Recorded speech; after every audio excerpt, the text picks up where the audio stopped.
Assalamualaikum warahmatullahi wabarakatuh. Selamat sore. Jadi sore hari ini kita ada di sawah atau lahan padi di desa Siomas Harapan. Nah, di depan ini ada Gunung Salak. Jadi sore hari ini kita bisa lihat cukup cerah, dan di atas di atas gunungnya itu awannya hanya sedikit. Jadi biasanya kalau awannya cukup banyak, biasanya Bogor biasanya sore atau malam hari hujan.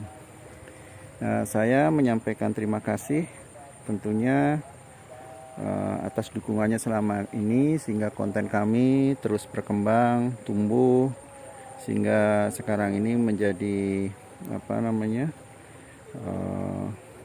semakin baik, dan kita lihat di sini, kita akan review.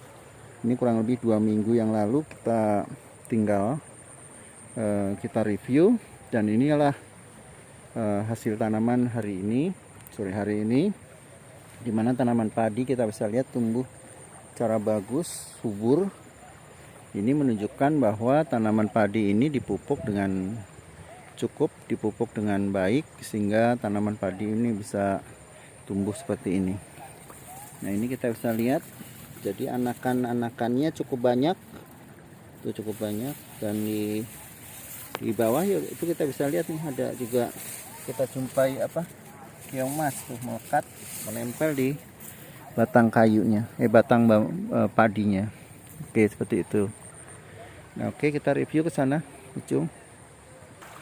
Jadi kita bisa lihat inilah perlunya sumber air yang cukup, karena tanaman padi ini adalah tanaman yang memang membutuhkan air yang cukup. Dan ini bisa kita lihat di sini airnya tergenang seperti ini. Nah, ini ada air seperti ini. Tuh ada air. Kita jumpai. Nah, ini kalau tidak airnya kurang, maka tanaman padi ini tidak tumbuh dengan bagus, tidak bisa tumbuh secara maksimal. Jadi kecukupan air menjadi salah satu syarat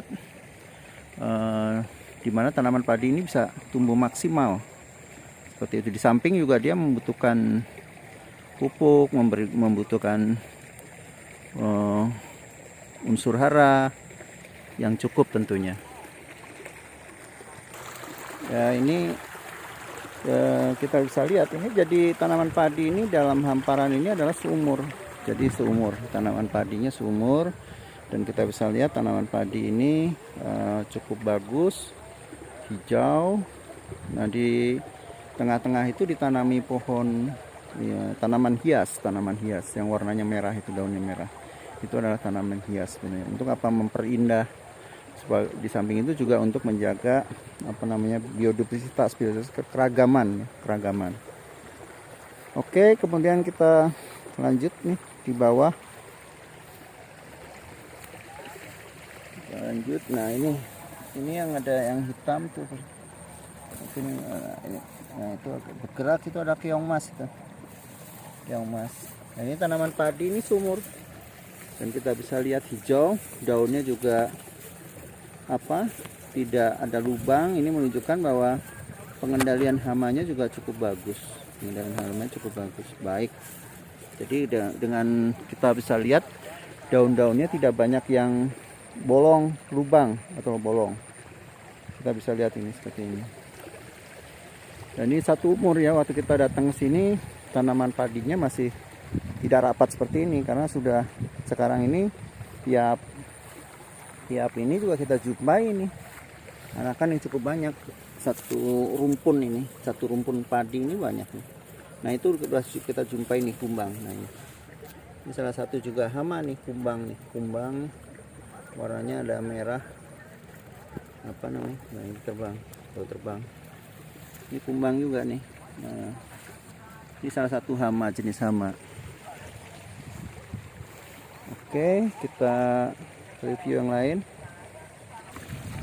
Oke, ini jadi di depan kita nih ada sawah. Jadi sistem penanaman padi Ya kemarin kita di Garut juga kita lihat. Jadi modelnya terasiring seperti ini. Jadi air yang sebelah atas kalau airnya berlebih dia akan dialirkan ke bawah seperti ini, mengalir ke bawah. Terus seperti itu. Nah kemudian kalau air ini nanti sudah berlebih akan dialirkan ke bawah seperti itu. Jadi dia menggunakan pemanfaatan air yang berulang seperti itu, berulang. Jadi sebelah atas ini tentunya diambil dari saluran irigasi, kemudian dia akan dialirkan ke bagian bawahnya seperti ini. Nah, kita bisa lihat tanaman ini tumbuh secara baik, hijau. Ini menunjukkan bahwa di samping pupuknya cukup, juga airnya juga cukup seperti itu. Nanti kita bisa lihat di bawahnya itu apakah airnya juga diputar seperti itu. Jadi ini air sebelah atas nih, ini kita ambil nih seperti ini. Nah ini juga sama, kita bisa lihat nih, ini air yang berlebih dia akan dialirkan ke bagian bawahnya nih. Ini bagian atasnya, padi bagian atas. Nah kemudian ini yang lebih rendah seperti itu. Ini sistem irigasi seperti ini memang sudah dipraktekkan cukup lama, dan inilah yang kita kenal sistem irigasi yang ada di Indonesia. Jadi menggunakan seperti ini.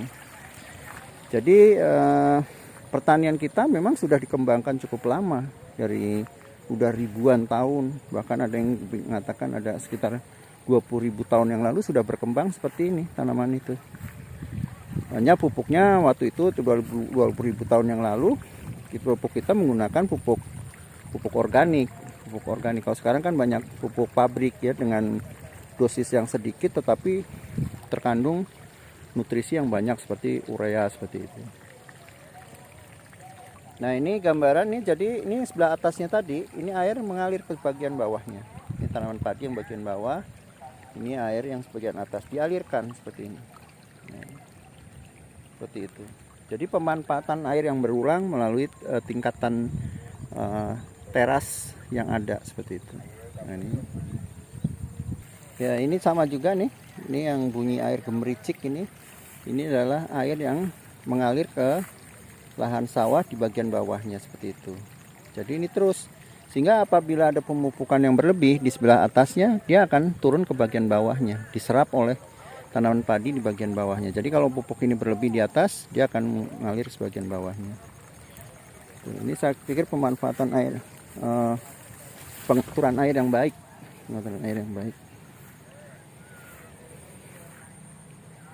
Oke, seperti itu. Ini sekali lagi kita cek ya bagian ini. Oke, ini kita bisa lihat lagi. Nah, ini adalah lahan sawah di bagian atas, kemudian mengalir air itu ke bagian bawahnya. Jadi kalau saya naik pupuk berlebih yang di bagian atas, maka akan jatuh ke lahan sawah di bagian bawahnya. Tanaman-tanaman padi yang di bagian bawahnya akan menerima residu sisa pupuk dari bagian atasnya seperti itu. Inilah sistem pertanian yang memang efisien tadi. Jadi kalau menurut saya pupuk boleh yang di atas agak berlebih banyak, tapi sebagian makin ke bawah dosisnya dikurangi seperti itu. Ya karena dapat suplai dari bagian atasnya, dapat masukan dari bagian atasnya seperti ini. Ini airnya mengalir itu seperti itu di bagian bawahnya. Oke, nah ini adalah saluran irigasi utamanya, irigasi primernya seperti itu. Jadi dia tidak ada yang mengalir ke sebelah sungai ini, dengan maksud apa? Supaya memang kalau ada sisa pupuk, sisa ini tidak keluar ke sungai ini. Inilah cara pertanian kita yang sudah kita praktekkan cukup lama, yang bagus, yang bisa mempertahankan produktivitas hingga tanah-tanah pertanian kita tetap subur. Ya kita bersyukur Indonesia sampai saat ini belum mengimpor itu mendatangkan beras dari negara lain.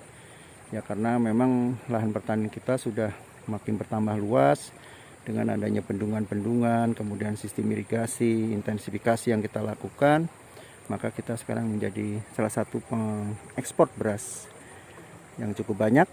Demikian menyampaikan dari Siomas Harapan. Terima kasih dukungannya selama ini, dan terus kami mohonkan untuk komen, saran, subscribe, dan like. Selamat sore. Assalamualaikum warahmatullahi wabarakatuh.